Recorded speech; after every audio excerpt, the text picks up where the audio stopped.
All right, let's get right into it. We are breaking down what is, without a doubt, one of the most critical moments in any real estate deal, that very first meeting with a seller. We're going to walk through the official protocol, step by step, based on the EC 0110.02 competency standard to show you how to turn that initial handshake into a solid foundation for success. So, you've done it. You landed the appointment. That's a huge first step, but from the second you walk through that door, a new clock starts ticking. This isn't just some casual chat. It's really your one shot to build credibility, to show you're a professional, and most importantly, to earn their trust. If you nail this part, you're golden. But if you mess it up, well, you probably won't get a second chance. So where does it all begin? The standard is actually crystal clear about this. The entire vibe of your professional relationship is set in the first 30 seconds, and it all starts with a simple but incredibly important formal introduction. That's it. It sounds almost too basic, doesn't it? But stating your full name and your professional title is the official first move. It's not, "Hey, I'm Alex from the Realty Group." No, it's, "Good morning. I am Alexandra Morales, real estate advisor." See the difference? That small shift immediately frames this meeting as a professional consultation, not just a friendly visit. Okay, once you've clearly established who you are, the next phase is all about showing your commitment to transparency and, the law. This is where you go beyond just making a good first impression and start building real, tangible trust by proving you do everything by the book. Now, this slide lays out 3 things that are totally non-negotiable. First, you have to physically present the Consumer Bill of Rights. You can't just mention it exists. Second, you have to actually explain what it means for them. And third, you must formally ask for their permission to handle their personal data using a privacy notice. This isn't just good manners, it's a legal requirement. And that Consumer Bill of Rights, it's not just some random company policy. It's actually rooted in an official Mexican standard, NOM 247. When you explain this to your client, it shows them you're not just making up the rules, you're following a national framework designed to protect them, which instantly boosts your credibility. And this right here really drives home the authority behind this whole process. When you follow this protocol, you're aligning yourself with the CNOSR National Standard of Competence. You're basically showing the client that you're a professional who's held to the absolute highest industry standards in the entire country. So let's talk about that third step again, the privacy notice.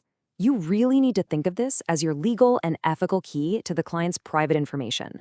By formally getting their signature, you're showing them you respect their privacy and that you're in full compliance with data protection laws.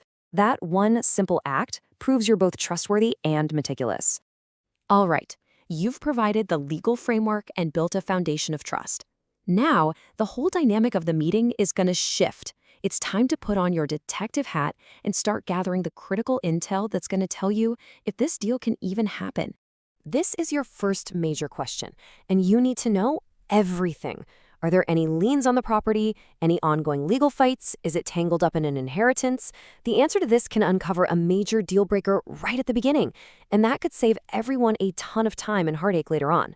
Okay, this next one might feel a little personal, but from a legal perspective, it is absolutely essential. If the seller was married when they bought the place, their spouse might have a legal claim, even if they're divorced or widowed now. Understanding their marital history is key to confirming who actually has the legal authority to sell the property. And that really is the bottom line here. You cannot, and I mean cannot, assume anything. A gorgeous house with a messy legal situation or fuzzy ownership is basically unsellable. These detective questions aren't just for you to be nosy. They're the fundamental due diligence that will define whether this sale is even possible. Okay, let's move into the final phase of this first meeting. This is where you switch from asking questions to collecting the cold, hard evidence. You're gathering the physical proof you need to build your case and move forward like the pro you are. This all happens on 2 tracks at the same time. You've got the physical walkthrough. That's for you to see the property with your own 2 eyes and check out its real condition. And then you have the document request. That's how you verify its legal and financial health. One tells you what the property is, and the other tells you who legally owns it and if it's clear of any debt. Here's the checklist of the personal documents you need from the seller.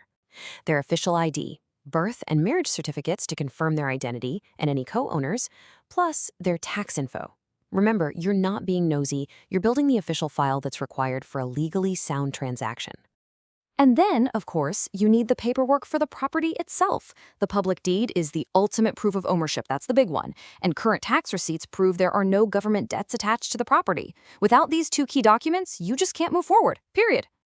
So after you've made that professional intro, handled your legal duties, asked the really tough questions, and gathered all the evidence, you're left with this one single, all-important question. Everything you've done in this meeting has been leading up to this moment, determining with professional certainty if this property can actually be sold. And the answer to that huge question, it's found in the very next step, creating the formal valuation opinion. That's how you take all this data and synthesize it into a professional assessment of the property's value and marketability. And we'll be breaking down exactly how to do that in our next session. Thanks for watching.